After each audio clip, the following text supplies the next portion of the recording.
জামাত যেখানে যেখানে লাগবে ওখানে ইসলাম ধ্বংস হয়ে যাবে। আমাদেরকে কোন রকমের বুঝিয়ে শুনিয়ে বর্তমান নির্বাচনের এই তরি পাড়ি দিবেন, এটা আমাদের দ্বারা সম্ভব না। জামাতকে বলবো, আপনাদের জন্য সুবর্ণ সুযোগ চলে আসছে। আগামী মতলক্ষ্যগুলি মিটিয়ে আমরা এমন টেকসই এক ঐক্যবদ্ধ হব। আমাদের অসংখ্য সাহিত্য ভান্ডার আছে, বললে হবে না জামাত ইসলামী কোন ইসলামী দল নয়। তিনিও কিয়ামতে উঠবেন, আমরা উঠবো। আসসালামু আলাইকুম ওয়া রাহমাতুল্লাহি ওয়া বারাকাতুহু। প্রিয় দর্শক, জামাত চরমোনায় জোট ভেঙে গেল। অনেক জল্পনা কল্পনার পরে জামাত চরমোনায় জোট ভেঙে গেল। কেন এই জোট ভেঙে গেল? এই জোট ভাঙাকে নিয়ে বাংলাদেশের আলেম ওলামাদের বক্তব্য কি, মন্তব্য কি, চলুন আমরা জেনে আসি। আজকে আমাদের বিশেষজ্ঞ প্যানেলে বাংলাদেশের বিজ্ঞ 4 জন আলেম রয়েছেন। এই 4 জন বিজ্ঞ আলেমের কাছ থেকে আমরা জানবো যে জামাত ইসলাম এবং চরমোনাই অর্থাৎ ইসলামী আন্দোলন জোট কেন ভেঙে গেল, কারণ কি, জামাত ইসলামকে নিয়ে আল্লামা দেলোয়ার হোসেন সাঈদীর বক্তব্য কি, মন্তব্য কি, এবং এই জোট ভাঙাকে নিয়ে বাংলাদেশের আলেম ওলামাদের বক্তব্য কি, মন্তব্য কি, চলুন আমরা জেনে আসি। প্রিয় দর্শক, চলুন আমরা একে একে তাদের বক্তব্যগুলি শুনে আসি। আমরা শুরুতেই মুফতি ফয়জুল করিমের বক্তব্যটি শুনে আসি। আমাদেরকে কোন রকমের বুঝিয়ে শুনিয়ে বর্তমান নির্বাচনের এই তরি পাড়ি দিবেন, এটা আমাদের দ্বারা সম্ভব না। আপনারা আসুন, বসুন, হক্কানি ওলামায়ে কেরামের সাথে যে মতলক্ষ্য আছে সেই মতলক্ষ্যগুলি মিটিয়ে আমরা এমন টেকসই এক ঐক্যবদ্ধ হব। জামাতকে বলবো, আপনাদের জন্য সুবর্ণ সুযোগ চলে আসছে। আগামীকালই নির্বাচন হবে না, হক্কানি ওলামায়ে কেরামের সাথে আপনাদের যে মতলক্ষ্য আছে বসে সমাধান করেন। চমৎকার এক সুযোগ। নৈতিক ও আদর্শ মিল না থাকলে সাময়িক মিল থাকে না।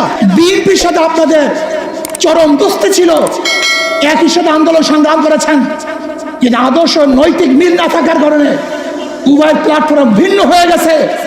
আমরা চাই না অনৈতিক কোনো লোক দেখানো কোনো ঐক্য আমরা চাই না। যে ঐক্য হবে আর কোনোদিন ভাঙবে না, ফাটল হবে না। এর জন্য আমি জামাতকে বলবো, যদি আপনি মনে করেন আমাদেরকে কোনো রকমের বুঝিয়ে শুনিয়ে বর্তমান নির্বাচনের এই তরি পাড়ি দিবেন, এটা আমাদের দ্বারা সম্ভব না। আমরা এমন টেকসই এক ঐক্যবদ্ধ হব যে ঐক্য ওদেরকে ভাঙতে পারবে না, কেউ চুটতে পারবে না।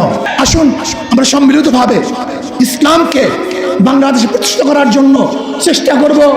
ইসলাম প্রতিষ্ঠিত হলেই সমস্ত জাতি, সমস্ত ধর্ম নিরাপদ থাকবে। পর্দার কেউ কাউকে বাধা দেওয়ার কোনো অধিকার নেই। আমরা সম্মিলিতভাবে দেশটাকে গড়ব। জামাত যেখানে যেখানে লাগবে ওখানে ইসলাম ধ্বংস হয়ে যাবে। জামাত লাগছে ইত্তেহাদুল উম্মার মধ্যে, ইত্তেহাদুল উম্মাহ। জামাত লাগছে বিএনপির মধ্যে, বিএনপি। এই জামাতের প্রয়োজন যেখানে লাগবে সে ধ্বংস হয়ে যাবে। কিন্তু আল্লাহ না করুক, কোন দেশ যদি জামাত দখল করে ফেলে, কিয়ামতের আগ পর্যন্ত আর কোনো দেশে সেখানে ইসলাম আসবে না। কিন্তু জামাতরা গায়ের ইসলামকে ইসলাম মনে করিয়া করে। যেমন কোন ব্যক্তি নামাজ পড়ে না শয়তানির কারণে, নফসানিয়াতের কারণে, কিন্তু সে মনে করে নামাজ ফরজ, আজ হোক কাল হোক একদিন নামাজ। কিন্তু ভণ্ডরা যারা মনে করে নামাজ লাগে, ওরা কোনোদিন নামাজ পড়বে? কারণটা কি? আর এই ব্যক্তি যদি নামাজ পড়ে না, সে পড়বে কেন? সে জানে নামাজ পড়তে হবে, কিন্তু আমার শয়তানির কারণে নামাজ পড়তে পারতেছি না। এক ব্যক্তি রোজা রাখে না, কিন্তু জানে রোজা ফরজ, একদিন না একদিন রোজা। কিন্তু এই ভণ্ডদের মধ্যে যদি বলে রোজা, কেউ যদি মনে করে দাঁড়িয়ে মধ্যে ইসলাম না।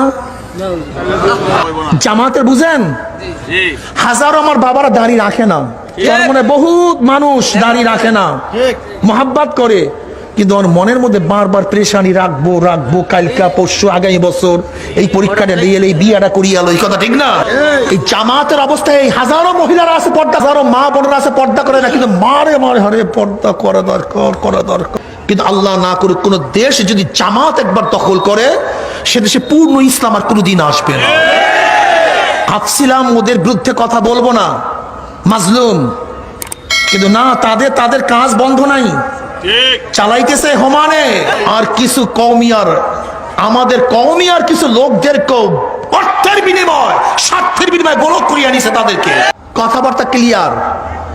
যতক্ষণ পর্যন্ত আমাদের আকাবেররা, আমাদের মুরব্বীরা জামাতের ব্যাপারে যেই কথা বলছে, যে আকীদা তারা পোষণ করে, যেই দোষগুলি তারা ধরছে ওর থেকে প্রত্যাবর্তন করার আগে গোটা দুনিয়া সবাই জামাতের সাথে ঐক্য করলেও চরমনীওয়ালা তাদের সাথে ঐক্য করবে না।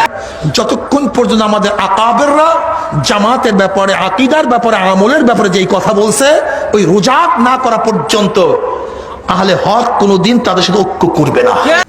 বুঝিয়া শুনিয়া সামনে চলে, দেখো তাদের অবস্থাটা কি।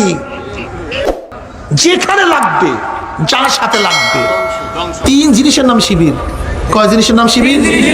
বেয়াদব, বেআমল, উচ্ছৃঙ্খল। এই তিন জিনিসের সমন্বয় শিবির হয়। মাঝখানে এদের ব্যাপারে কথা বন্ধ করছিলাম, কিন্তু এখন যা দেখতেছি এরা যা শুরু করছে, আল্লাহ না করুক যদি চলতে থাকে তাহলে শহীদিন আর বাংলাদেশে থাকবে না। কথাবার্তার মধ্যে আদব কায়দা লেহাজ বলতে কিচ্ছু নাই। বলে নাকি মেনে নেওয়া যায়? নেতারা কি করতেছে ওরা নেতাদের ব্যাপার, কিন্তু আমি বলছি এরকম ফাইলতো আবদার আমরা মানতে রাজি না। আনুগত্যের পরে বিশ্বাস করি মানে এই নাই আমার রান্নাঘরে এসে রান্না করে দিয়ে যাবে আর আপনারা বলবেন ধৈর্য ধরেন, ধৈর্য ধরেন। ও ধৈর্য ধারণ করে আমরা হয়তো সইতে পারবো না।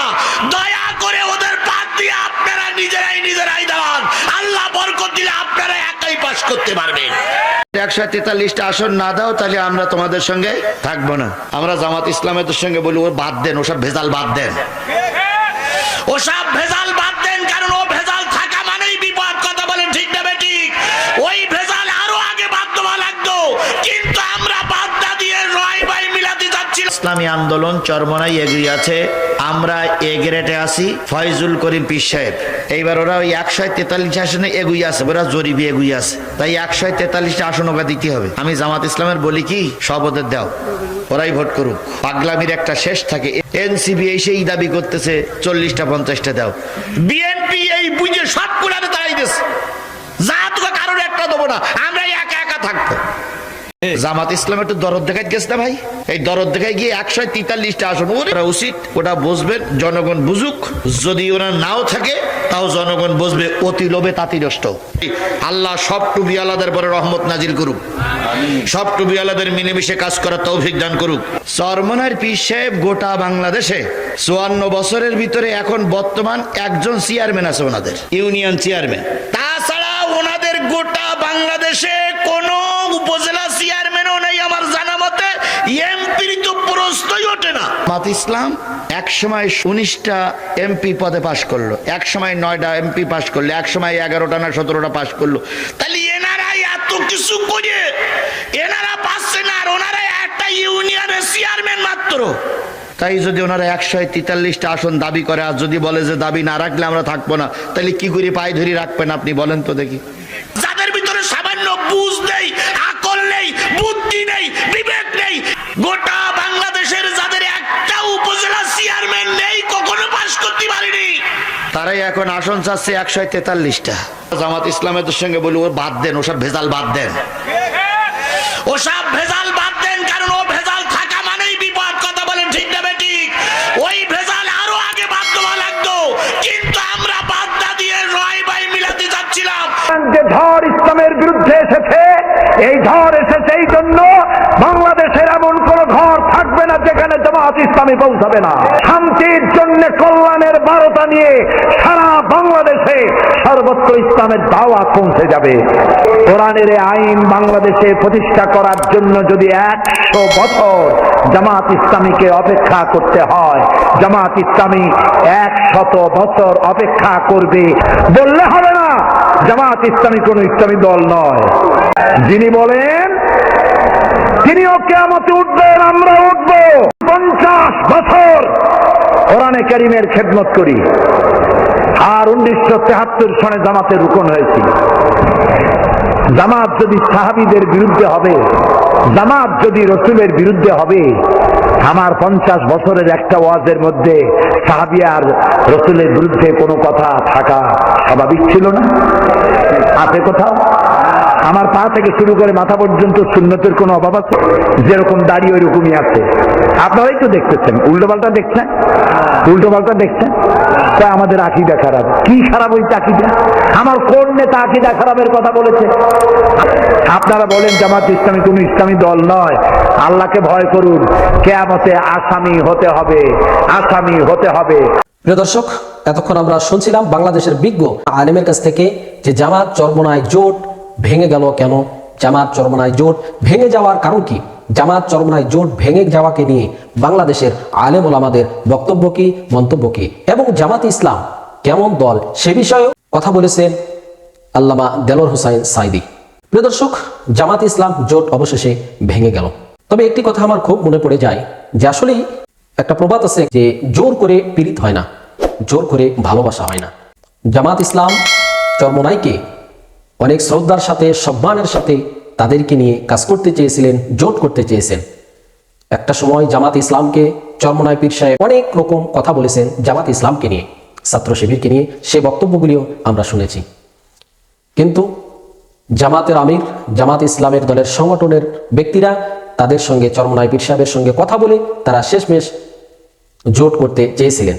কিন্তু জামাত ইসলাম চেষ্টা করেছেন, কিন্তু একটা কথাই তো বললাম যে জোর করে পীড়িত হয় না। অবশেষে জামাত চরমোনাই জোট ভেঙে গেল, চরমোনাই পীর সাহেব অর্থাৎ ইসলামী আন্দোলন জোট থেকে বাহিরে চলে গেল। প্রিয় দর্শক, জানি না এখানে কে হক, আমরা সর্বোপরি আল্লাহ তাআলার কাছে দোয়া করব আল্লাহ তাআলা হককেই যেন বিজয় দান করেন, ইসলামের যেন বিজয় দান করেন।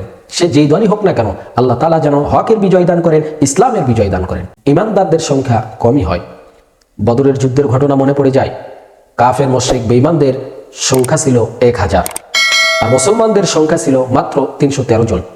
কিন্তু ইসলামের পক্ষে, হকের পক্ষে আল্লাহ যে আছেন, বদরের যুদ্ধে তা প্রমাণ হয়ে গিয়েছে যে হকের পক্ষে, ইসলামের পক্ষে, সঠিক পথে আল্লাহ আছেন। বদরের যুদ্ধে ইসলামের বিজয় হয়েছে, হকের বিজয় হয়েছে, আল্লাহর দ্বীনের বিজয় হয়েছে, বাতিলের পতন হয়েছে, কাফের মুশরিক বেঈমানরা পরাজিত হয়েছে। তা আমরা একথাই বলতে চাই, আল্লাহ তাআলার কাছে আমরা দোয়া করি আল্লাহ তাআলা বাংলাদেশে ইসলামকেই যেন বিজয় দান করেন, হকের পক্ষে যারা আছে আল্লাহ তাদেরকেই যেন বিজয় দান করেন। তবে আমাদের এখনো উদারত আহ্বান, আমরা দুই দলকেই আহ্বান করতে চাই যে আপনারা এখনো সময় আছে, সমঝোতা করে আপনারা এক টেবিলে আসেন। বাংলাদেশের আলেম ওলামা হচ্ছে আমাদের মাথার তাজ। আমরা চাই বাংলাদেশের সকল আলেম ওলামা একত্রিত হয়ে দ্বীনের খেদমত করবে, দ্বীনের কাজ করবে। আমাদের ভিতরে যদি ক্ষমতার লোভ থাকে, সে সংগঠন, সে দল কখনোই কামিয়াব হতে পারে না।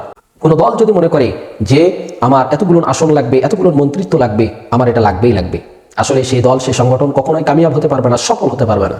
আর আমাদের নিয়ত যদি ভালো হয় যে আমরা সকলেই জনগণের খাদেম হয়ে কাজ করতে চাই, ইসলামের জন্য কাজ করতে চাই, আমরা জনগণের খাদেম হতে চাই, আল্লাহকে খুশি করার উদ্দেশ্যেই আমরা কাজ করতে চাই, এই নিয়ত যদি আমাদের থাকে তাহলে আমাদের আসন ভাগাভাগি নিয়ে কোনো দ্বন্দ্ব হওয়ার কথা না। আমাদের সবার এক নিয়ত থাকতে হবে যে আমি আল্লাহকে রাজি খুশি করার উদ্দেশ্যেই আমি এই মানুষের খাদেম হয়েছি। প্রিয় দর্শক, আমরা এখানে বিজ্ঞ আলেম ওলামাদের কথাগুলি শুনি। বিজ্ঞ আলেমের মধ্য থেকে যার কথাগুলি কোরআন হাদিসের দলিল ভিত্তিক মনে হবে, আমরা তার কথাটাই, তার মতটাই গ্রহণ করে নিব ইনশাআল্লাহ। প্রিয় দর্শক, পরিশেষে আল্লাহ তাআলার কাছে দোয়া করি আল্লাহ তাআলা বাংলাদেশের সকল আলেম ওলামাকে যেন একত্রিত হয়ে ইসলামের কাজ করার তৌফিক দান করেন। আল্লাহ তাআলা আমাদের সবাইকে যেন কোরআন সুন্নাহর সহিহ পথে আমাদেরকে যেন পরিচালিত করেন। প্রিয় দর্শক, আমরা একেবারে ভিডিওর শেষ প্রান্তে চলে এসেছি। আজকের মতো বিদায় নিচ্ছি। আমি মিনারুল ইসলাম। দেখা হবে অন্য কোনো ভিডিওতে। সে পর্যন্ত সকলে ভালো থাকবেন, সুস্থ থাকবেন। আসসালামু আলাইকুম ওয়া রাহমাতুল্লাহি ওয়া বারাকাতুহু।